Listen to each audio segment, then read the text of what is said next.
Scott Morrison will today push his government's commitment to developing new recycling infrastructure as part of a plan to transform the nation's approach to waste management. Mr Morrison is set to outline a 3-point recycling policy to increase the demand for recycled products, boost jobs and develop a national waste market. The initiative is expected to drive economic growth, working with industry alongside state and territory governments.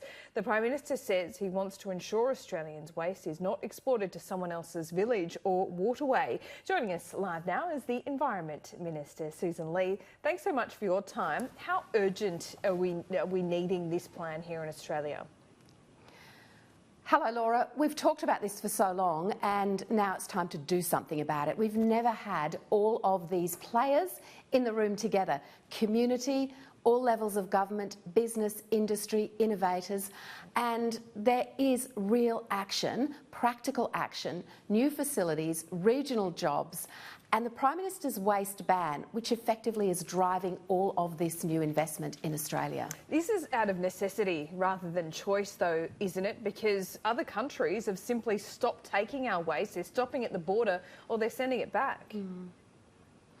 Look, it's true those markets are closing, but we haven't had enough investment in new processing in Australia, and we will see that. So instead of sending bailed up plastic bottles to be turned into either plastic chips or new bottles and then imported back into this country, I mean, that doesn't make sense if we can do that ourselves, if we've got the clean streams of waste to go into these new innovative processing facilities. We've got the sort of partnerships and the sort of action that's already being announced. We've seen McDonald's and Nestle come out overnight and talk about taking more plastic out of the environment. Yesterday I was at Clean Up Australia Day and it was incredible to see all the volunteers picking up plastic, and they've been doing that for 30 years. But I want to see that plastic seen as a resource, turned into a raw material and absolutely generating jobs and economic activity. Yeah, this is something I think the Scandinavian countries such as Finland and others do quite well. But when we have been sending our plastics and our waste to countries like Malaysia and China, and those markets have started to close, and it's been almost a year now, what is happening to that stuff that's being stopped at the border? Do we have the capacity to absorb it here in the ways you mentioned, or is some of that plastic just simply going into landfill? We don't know what happens to the plastic and mixed paper that we've been sending overseas. We do know that those countries have declared it contaminated. Some of it is still sitting there, some of it is finding its way back. Whatever, it's our waste, it's our responsibility. What and yes, we are happens to the stuff building. that they're sending back? It will be dealt with by customs and it will be processed again here. So unfortunately, what we saw before we started our intervention, if I can call it that, at a federal government level, we did see too much of this plastic and paper ending up in landfill. We saw mountains of waste in Victoria with a failed recycling scheme. We saw, for example, tyres exported to countries where they were burnt in cheap pyrolysis processes, polluting the environment. We can do better, we can do more. Today's Plastic Summit is about taking all of those steps that will make that difference. This is real microeconomic reform. It's new jobs, it's jobs in regional Australia, and it's turning plastic into a resource. It's just not seeing waste as a problem to be solved. Well, every household seems to be doing its bit. We all recycle at home, we hope. Everything goes into the yellow bin in New South Wales if it is a plastic. But can you guarantee, and I know it's a council regulation here and responsibility, each local council, but how much of those yellow bins, that plastic waste from our households, is going into creating a better resource and is actually being recycled? Or do we have to be honest here and just say, well, actually at the moment, because of other countries sending it back, it is just going into landfill? Overwhelmingly, it is being recycled. It's going to a big facility called a mixed recycling facility. They're fascinating places if you ever see them, and the waste is being sorted. The key is that we get clean streams of waste to go into the next stage of processing to add value to a resource. But householders need to have confidence that what they're putting in their recycling bin is actually recycled. So that's the action we're taking with all of the work we're doing in waste. We've got local government in the room today.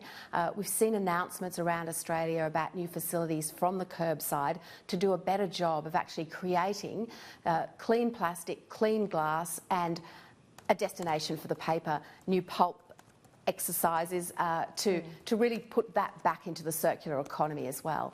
But it does start with consumer choice, and one of the things, Laura, I've just been so delighted about is how we don't get pushback from householders and consumers. They want to do more, they want to recycle, they want to participate, they want to volunteer where needed to protect and clean up their environment. So this is practical for both the economy and the environment. As the Environment Minister and the member for Farrer, you straddle a really important divide. What kind of long-term climate change strategy should your government be looking at? And I'm talking about emissions here because we have almost every state and territory around Australia looking at a 2050 emissions target, whether that be net zero or not. Is 2050 too long-term, or is there something closer?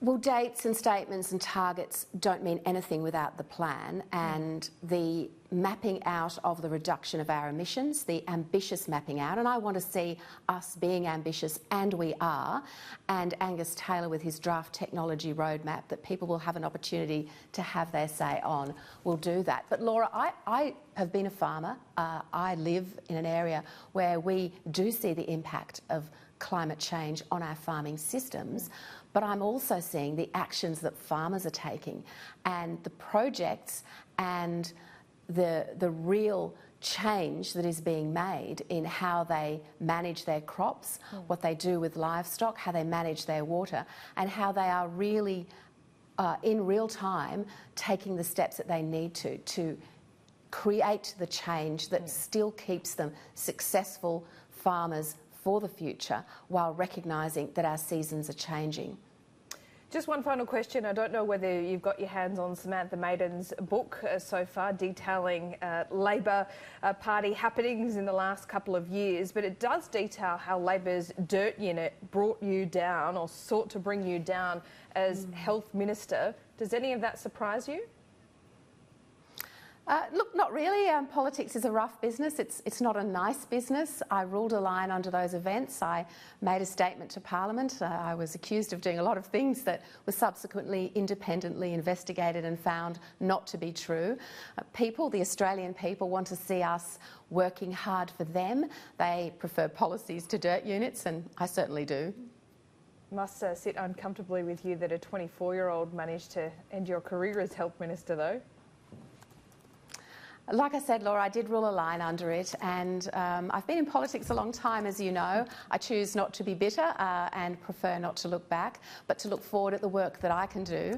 So for me, it's a privilege to be here in Parliament House today, participating in a plastic summit that will make real, genuine change and make a difference and act to protect the environment in a way that we haven't seen before. Well, and welcome back to First Edition. It's good to have you on the program. Thanks so much. Thank you.